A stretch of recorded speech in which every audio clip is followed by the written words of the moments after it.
Hi, welcome back to Rabbi Aharon Attitude Adjustment.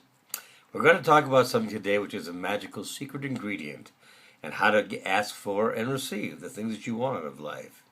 It's something that gets glossed over so easily, but the Beatles said it back in the 60s. All you need is love. Love. Love brings joy. Joy is important. Last week's Torah portion, we saw Hashem talking to Moshe Rabbeinu, to Moses, telling him what he had to do, how he had to go to Egypt. And Moshe fought him every step of the way, which, by the way, cost him the kahuna and made it so that Moshe's family was no longer going to be the priest. Aaron's family was going to be the priest. Aaron was actually referred to as Aaron the Levite for the first and only time in the entire Torah. After that, he becomes Aaron HaKohen. So Moshe says, as a final argument, my brother Aaron is much better than me. He's a Torah scholar. He's 3 years older than I am. It would be an insult if he didn't get the ability to be the one to go take the people out of Egypt.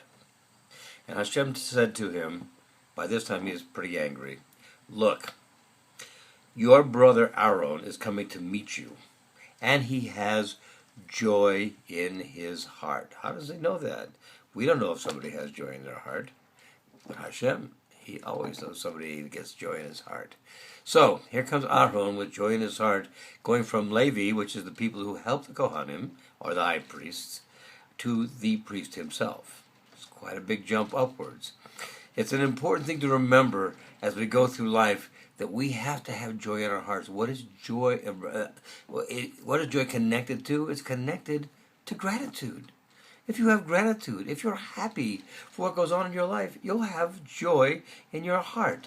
And if you ask for the things you ask for with joy in your heart, you're much more likely to receive them, as opposed to trying to cut a deal with the Almighty. Hashem, I'll tell you what I'll do. I'll do this if you give me that. He's the creator of the universe. He's not a deal maker. It's not about deals. What he wants to see is that everything you do, every mitzvah that you perform, every act in your life is involved in love. Love of him, love of his children, your brothers and sisters, the people who live around you on a daily basis, the people you interact with all the time. As a matter of fact, this week's portion, we get to the 10 plagues. And it's pretty bad. And what ends up happening is Moshe comes to Hashem and says to him, why have you done this? You've made the people's work harder. You've made their life more miserable than they were before I ever started. Why did you do this? Never a good idea to question the motives of the creator of the universe. Understand, he knows quite a bit more than we do, and his decisions are based on knowing quite a bit more than we do. And he says to Moses, this is very important, he says to him, you've only seen me in the place where I'm doing these things. You have not seen yet that everything I do is wrapped in mercy. That my name, the name I told Abraham Avinu, I told Abraham, our father, I gave him the name of Shakai, Shin Daled Yud, which was the name I used when I created the universe. When I, in effect, and this is a quick Kabbalah lesson, constricted myself to be able to form the universe. That was what he needed to know at the time, and that's all he needed to know at the time. You are going to find out that my name is more than just that. My name is Hashem, and that name within it has the quality of mercy, the quality of love, the quality of giving, the quality of wanting to do what's best for my children every single time.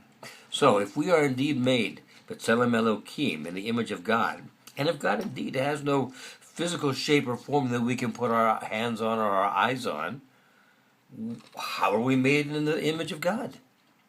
It's our qualities. We should be like him. The more we're like him, the more he wants to reward us and show us that being like him is the best way we can get what we need in our own lives, to show mercy, to show kindness, to live a life of joy, to live a life of love, to do the things we do because we love someone else, or because we love him, or because of both. Having said all this, I'm going to say good Shabbos to all of you. Have a great week ahead. Have a great Shabbos. Share this with your friends. If you have any questions, please don't hesitate to put them on at the bottom of this. I'll be more than happy to answer them for you. And remember, if you need more than this, all of these shiurim I've given, all the lectures I've given, are all on Facebook. Excuse me, not just Facebook, they're also on YouTube, which is Rabbi Aharon Attitude Adjustment. Have a wonderful Shabbos. Be well. All the best.